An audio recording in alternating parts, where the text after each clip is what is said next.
Okay, good day guys, no? Mayroon na naman tayo ditong service na Samsung automatic washing machine. So ang problema nito guys ay ayaw mag-wash, ayaw mag-spin, no? So kapag ilagay mo siya sa wash, iikot lang saglit yung motor sa hihinto. Wala siyang error guys na nilalabas.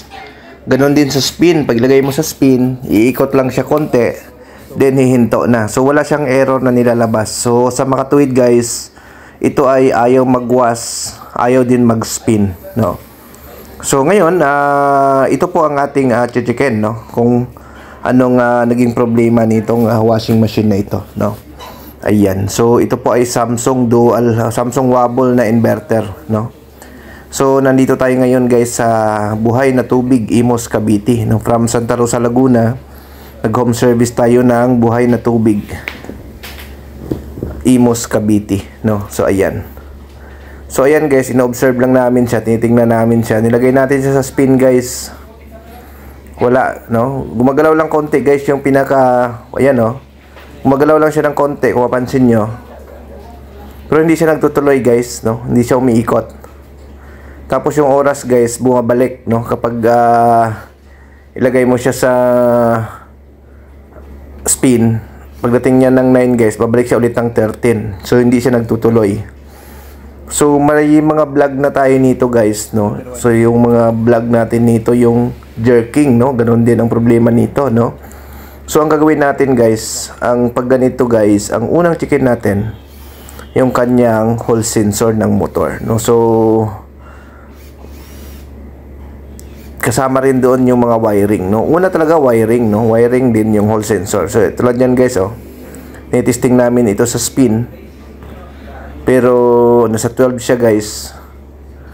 Hindi siya talaga, kumbaga gagalaw lang siya ng konti guys. Tapos ihinto na, wala namang error na nilalabas, no?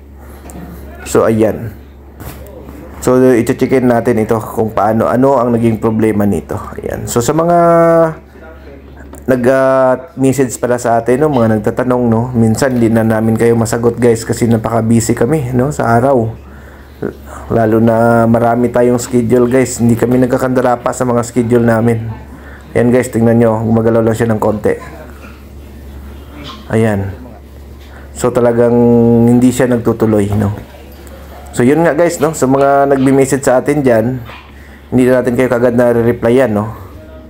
Ayan. So ito guys, kung mapansin nyo, napaka-smooth naman niya, no. Wala siyang indication na may mga nakaharang. So smooth naman pag ikutin natin. So wala siyang problema. So ang next step natin dito guys, buksan to natin yung likuranan dito, no.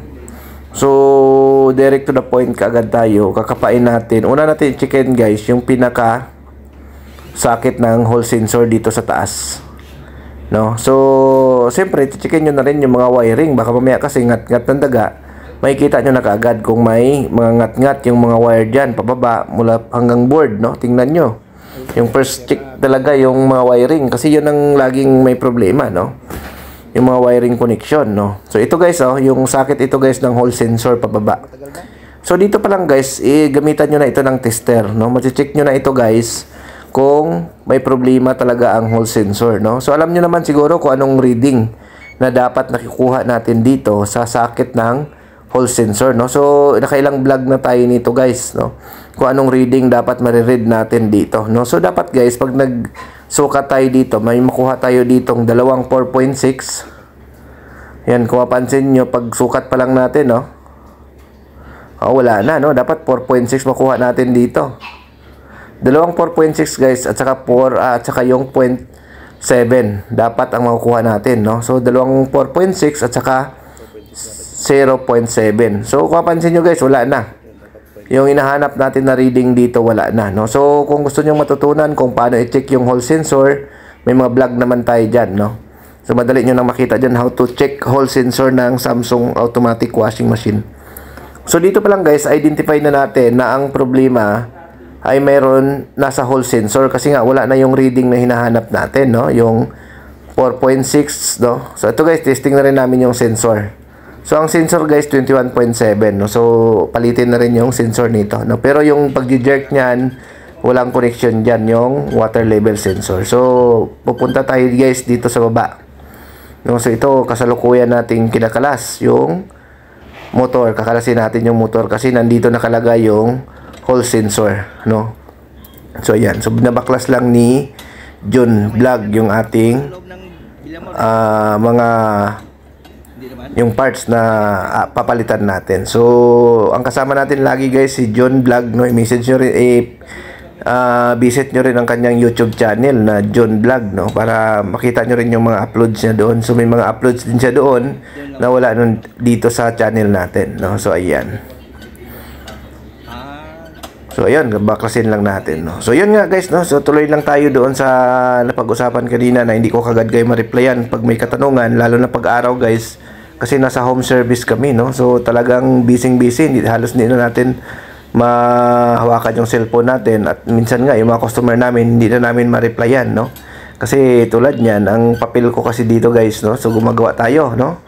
Then after natin maggumawa, no, nagda-drive pa tayo ng sasakyan. So driver tayo at saka technician guys yung ating papel dito, kaya minsan medyo mahirap talaga makapag-reply doon sa mga nagtatanong, no. So pwede kayo magtanong guys pagdating ng gabi, no, kasi masasagot namin kayo kung mayroon kayong katanungan. Pero pag tatanong kayo sa akin ng araw, medyo mahirapan tayo sumagot guys, kasi minsan kung hindi tayo gumagawa, nagda-drive naman tayo, no.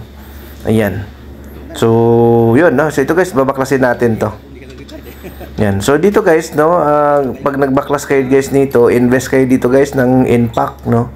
Gamit kayo ng impact para mabilis nyo mabaklas yung mga motor ng washing machine, kasi minsan matigas yan, no? Kung wala kayong impact, minsan kailangan mo pa ng hawakan or kontrahin yung drum, no. Marami ka pang gagawin. Pag impact guys, basic lang, no. Yung mga pagbabaklas niya, napaka basic, basta may impact ka. Ayan. So yun, saglit lang, no, isang impact lang. Pero kung wala kang impact guys, mahirapan ka dyan, papaluin mo pa yan or anong gagawin mo dyan, no, matatagalan ka. So impact, the best guys pag kasama nyo talaga sa hanap buhay, no. So yung maliit lang na impact guys, mag-invest kayo, no, para mabilisan sa mga pagbabaklas. At saka maganda guys, ibang dating din sa customer natin kapag kompleto kayo ng gamit, no, kasi ibig sabihin hindi tayo pechugin na technician, no, kasi iba ng kompleto rin tayo ng gamit at alam natin yung mga gagawin natin. Ayan, so mura lang naman yung mga impact na ito, siguro nag-range lang to ng mga 2,000. Nasa Lazada naman yan, nabibili guys, no, kahit anong brand yan, basta kayang magbukas, pwede yan. Ayan, so ito guys, oh, yung hall sensor nya nandito. So ito ngayon ang ating baklasin, no, kalasin natin to. Kasi papalitan natin to guys, no. So identify na natin kasi na ang problema ay hall sensor doon pa lang sa taas. Kasi nga wala na siyang reading, no. Hindi na natin nakita yung reading na 4.6, dalawang 4.6 at saka yung 0.7 na reading, no. So yun. So yan guys, oh, yan. So Samsung, no, ito yung problema lagi sa Samsung, no, itong hall sensor na ito. Kapag hindi yan nagwawas, hindi yan nag-spin, nag-jerk lang, ikot ng konti, hinto, alam na, no. So hall sensor yan. So yan, baklasin lang natin to para mapalitan. Ngayon guys, pag palit naman ng hall sensor guys, dapat nakaakma ng maayos yan guys, no. Kasi nga pag nagpalit kayo dyan tapos hindi nyo na ilagay ng tamang position yung hall sensor na yan, magugulat kayo guys, ang washing machine nyo minsan wala siyang reverse. Iikot siya ng konti tapos yung reverse mo konti lang, no. Wala siya, kumbaga pigil, mawawala yung reverse. Kaya kailangan akma talaga yung pagkalagay dyan ng hall sensor, no. Baka maya kasi ang paglagay nyo hindi siya ganun ka flat, no. Dapat flat na flat siya pag ilagay nyo sa dyan, para yung ikot ng motor pantay, no. Kasi pag hindi yan naka-flat dyan, nakaangat konti, hindi nakakapit, ang mangyari yan guys, walang reverse ang inyong washing machine. So tandaan nyo yan guys, no, walang reverse kapag hindi maganda yung pagkalagay nyo ng hall sensor. Ayan, so yun, kalasin lang natin to, no. Ayan. So sa mga gusto pala magpa-service sa amin, no, message lang kayo sa aming Facebook page sa Northern Repair Shop, no.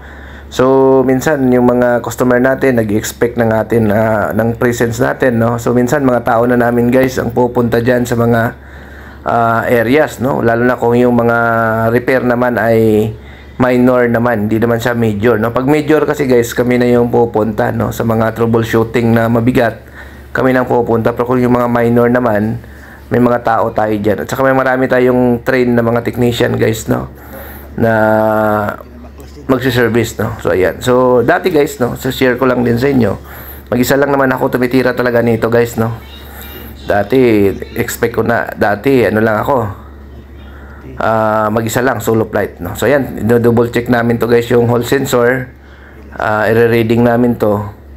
So wala talaga guys, no. Wala na talaga tong sira na talaga yung pinaka hall sensor na to, no. Wala na tayong makuhang reading. So yun pa rin yung presence pa rin ng dalawang 4.6, no, at saka yung 0.7 dapat ang nandyan. So ayan. So ayan, kinakabit natin to, no, yung pamalit natin. So available yan sa amin guys, yung parts na yan kung kailangan nyo. Available po yung hall sensor sa amin ng Samsung, no. So message lang kayo sa aming Facebook na Nurture Vlog, no. Ayan. So ibabalik na natin to guys, no. Ayan.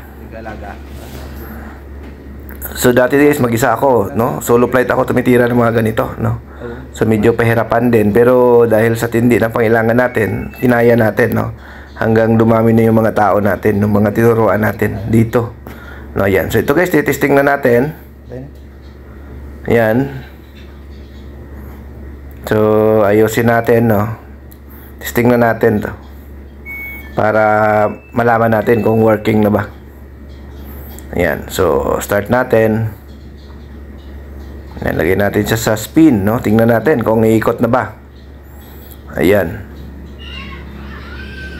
So, double check, ayan natin, no? Tingnan natin, nasa 13 yan. Dapat hindi na yan siya babalik, guys, no? Kasi napilitin na natin siya ng hall sensor, no? So, dapat pagdating ng 9, iikot na siya, no? Ayan. So, antayin lang natin, guys, no? So, hindi lang pala guys, washing machine yung mga ginagawa namin. Gumagawa rin kami ng mga aircon, ref, no? Mga water dispenser. No, yun yung mga ginagawa natin, no? So, hindi lang tayo nakapokus guys sa automatic washing machine. Kaya medyo napaka-busy tayo guys, no? Marami tayong ginagawa araw-araw.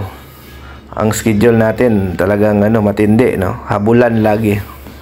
Full schedule, no? So dalawang sasakyan namin guys yung tumatakbo, no? Papunta dito, punta doon para lang maservisan yung mga customer natin, no? Ayan. So antayin lang natin guys, no?